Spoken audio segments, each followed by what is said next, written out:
हमें ज्वाइन किया है मेहर बानो कुरैशी साहिबा ने। बहुत शुक्रिया मैडम, आपने वक्त निकाला। आप जो इलेक्शन हारी हैं, ये आप हारी हैं, हराई गई हैं, क्या सूरत हाल क्या हुई है? जी मैं इलेक्शन तो जीती हूँ। अच्छा। मगर फॉर्म 47 में किसी और को नवाजा गया है इस हल्के की कामयाबी से, मगर वोटों ने तो मुझे जिताया है। तो हमारा मानना भी यही है। और जहां तक सबूत की बात है वो हम अवाम की अदालत में पेश कर चुके और इलेक्शन कमीशन ऑफ पाकिस्तान के सामने भी पेश कर चुके हैं, और मुझे उम्मीद है कि सुनवाई जल्द होगी।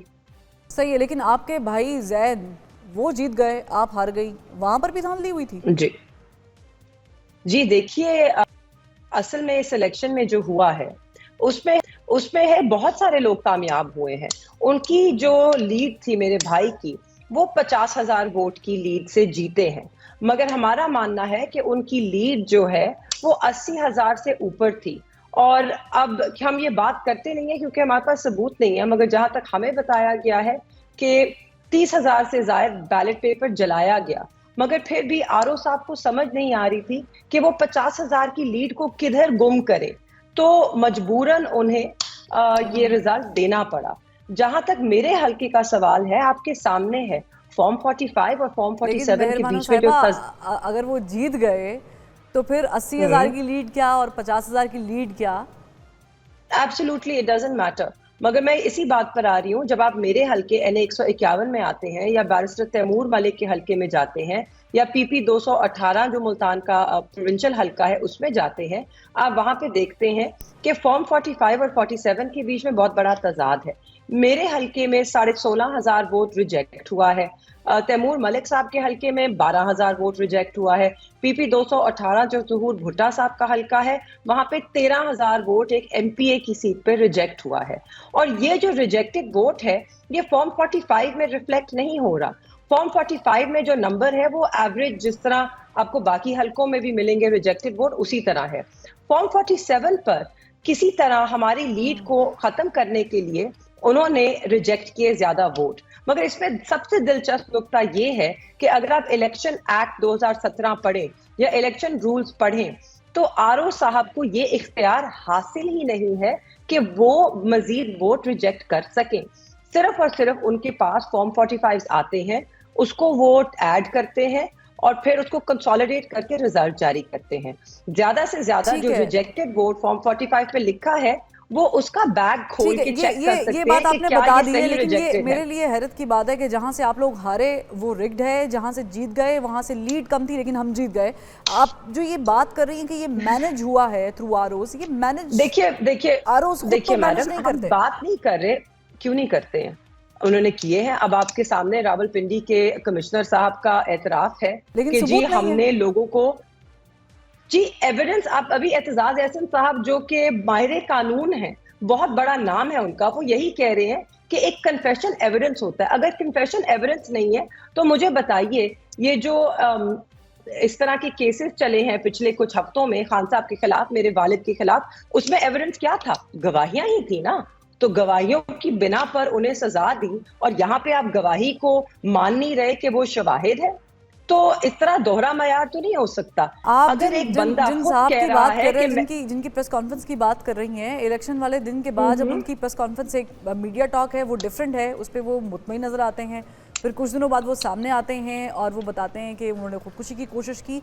आप अब जब तक इन्वेस्टिगेशन नहीं हो जाती मामले की, ये तो कहीं से नहीं कहा जा सकता कि ये साहब जो कह कर गए हैं ये बिल्कुल सच है। और फिर हमने देखा कि कल आरओज ने बाकायदा प्रेस कॉन्फ्रेंस करके कहा कि इन साहब ने झूठ बोला है, ऐसा कोई मामला था नहीं, जी वो मैनेज हुए बहुत नहीं। बहुत मुतमईन लग रहे थे आरोज, डरे हुए सहमे में बैठे हुए थे। किसने डराया पर था? ठीक है, अगर एक मुझे नहीं मालूम, मगर मैं सिर्फ ये आप बताना चाह अगर रही हूँ आपको कि मालूम नहीं है अगर तो आप ये लोग कैसे कह सुनिए, सकती हैं कि वो डरे हुए और सहमे हुए थे?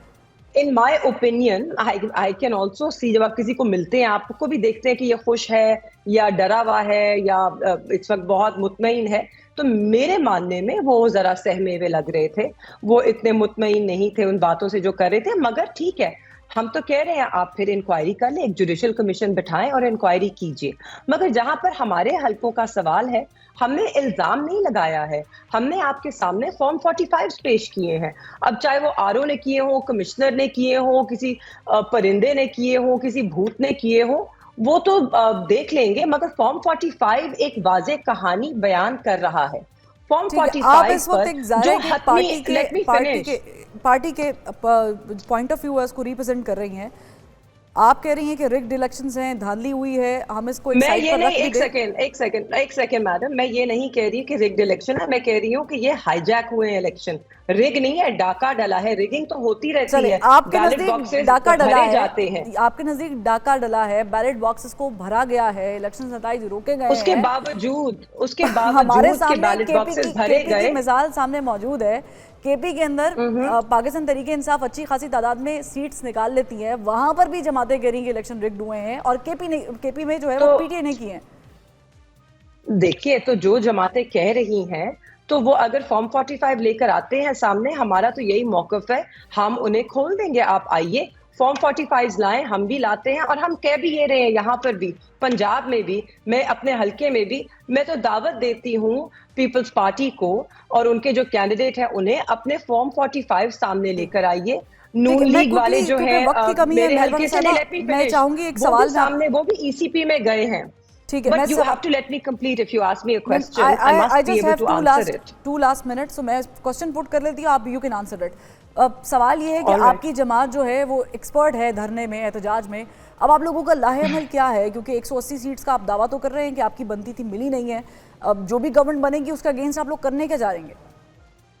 देखिए, हमारा लाहे अमल यही है कि हम कानून में और आइन में यकीन रखते हैं, और इसीलिए हम इस इलेक्शन कमीशन ऑफ पाकिस्तान के पास गए हैं अंडर सेक्शन 8 एंड सेक्शन 9, और हमें उम्मीद है कि हमें वहां से इंसाफ मिलेगा। हमने शवाहिद पेश कर दिए हैं, हम सिर्फ यहाँ पे इल्जाम तराशी नहीं कर रहे। और जहां तक पार्लियामान का सवाल है, हम अपनी ऑपोजिशन में बैठ के अपना भरपूर किरदार अदा करेंगे, जो कि एक ऑपोजिशन का बनता है। मौलाना साहब के साथ बैठ के उनकी सरपरस्ती में करेंगे? जी, ऑपोजिशन में आपको किसी के साथ नहीं बैठना पड़ता, हमारी अपनी एक पहचान है, हम अपनी पहचान लेके बैठेंगे। नहीं, मौलाना साहब के साथ हमें बैठने की जरूरत नहीं है। नजर आ रहा है।